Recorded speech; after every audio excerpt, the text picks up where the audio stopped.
பரிசுத்த வேதாகமம் பழைய ஏற்பாடு சங்கீதம் 49 அதிகாரம். ஜனங்களே, நீங்கள் எல்லாரும் இதை கேளுங்கள். பூமியின் குடிகளே, சிறியோரும் பெரியோரும் ஐஸ்வர்யவான்களும் எளியவர்களும் ஆகிய நீங்கள் எல்லாரும் ஏகமாய் செவி கொடுங்கள்.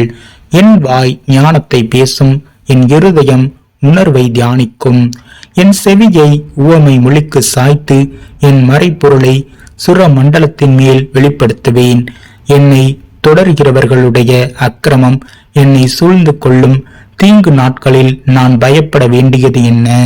தங்கள் செல்வத்தை நம்பி தங்கள் திரளான ஐஸ்வர்யத்தினால் பெருமை பாராட்டுகிற ஒருவனாவது தன் சகோதரன் அழிவை காணாமல் இனி என்றென்றைக்கும் உயிரோடு இருக்கும்படி எவ்விதத்தினாலாவது அவனை மீட்டுக் கொள்ளவும் அவன் நிமித்தம் மீட்கும் பொருளை தேவனுக்கு கொடுக்கவும் கூடாதே.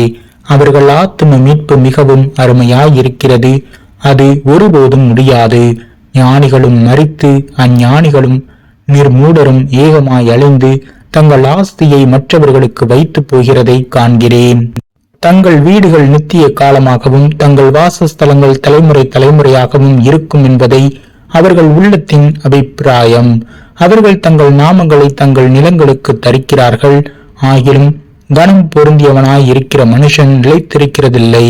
அழிந்து போகும் மிருகங்களுக்கு ஒப்பாய் இருக்கிறான். இதுதான் அவர்கள் வழி, இதுதான் அவர்கள் பைத்தியம். ஆகிலும் அவர்கள் சந்ததியார் அவர்கள் சொல்லை மெச்சிக்கொள்கிறார்கள். ஆட்டு மந்தியைப் போல பாதாளத்திலே கிடத்தப்படுகிறார்கள்.